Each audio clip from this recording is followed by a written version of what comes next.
Hello, hello, my friends, and welcome back to another episode of Monday Moments, where I share tips, tricks, and helpful hints. I'm Shawn with Manly Made Minute, and today I have an idea for you about cheap, easy way to make clean, masked off edges.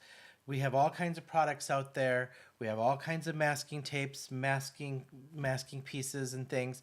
So this is just one idea of many, and I use this idea along with some of the other masking products that are out there in the industry. This one is just one I come back to quite frequently because it's just inexpensive and it's easy to use and dispense, and I can just do it one time, throw it away, and not worry about it. So let me show you how to mask off some super easy masking ideas on a budget and make it somewhat cheap. Before I head down, don't forget to hit that like and subscribe button. Would love to have you follow me here on YouTube and on Instagram. I share all kinds of tips and tricks and videos and live streams and design team stuff, as well as card hops and all that stuff on Instagram. So would love to have you follow along.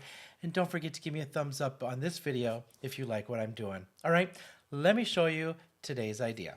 All right, so today we're going to show you an easy way to mask off with basically 3M Post-it tape.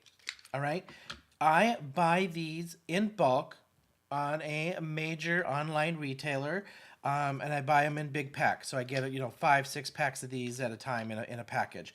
Different widths that you can get just for ease and making it very visible. And I want to frame this out really nice. I'm going to use the larger one. This is a 1-inch tape. All right, here's what you're going to do. Now, because I have my glass board, I'm just going to magnet that down and hold it down. And actually, I'm going to use this bigger one because it's a little bit stronger. What we're going to do is we're going to mask off these edges and create a nice clean edge and then blend off in between. If you want that full inch, you're going to go edge of the paper and tack that down.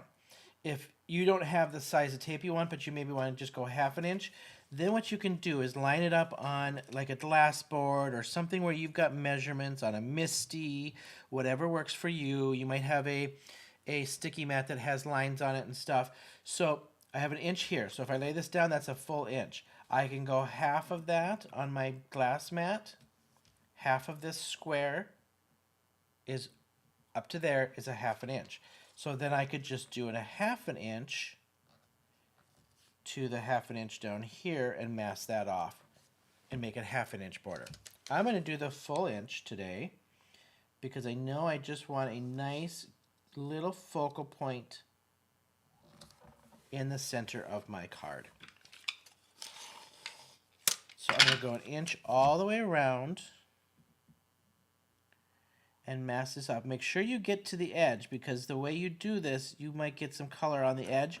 You can always trim it off. Don't worry about it. So if you want to, but I made this to size. So my card panel is 5 1/8 by 3 7/8. So I did this to the size that I want for my finished card. Like so.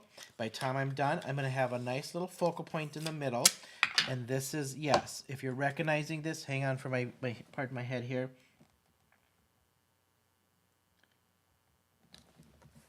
This would be your masking technique for silhouettes or just a nice focal point in here. You can do just simple blending. You can get a stencil and stencil over that, which I think that's what we're going to do just so I can show you 2 different techniques. So let me just grab a stencil here really quick out of my stash and just show you what I'm talking about. All right, we'll use this one. So I'm going to do my blending first. So I'm just going to go dark to light. Just blend right over that 3M masking tape. Get a little darker on that edge so that you just get that to pop. And I'm just going to slowly carry that color up.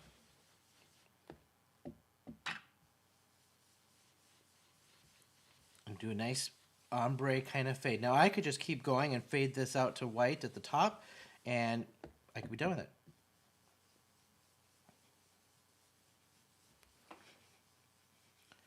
Just carry this up a little bit more. Now I'm going to just take a lighter. I'm just going to use Minted. And I just grabbed two colors that I eyeballed them, thought would look good together. And now I'm just going to do my Minted the rest of the way up. Oh, smushed it, but that's okay.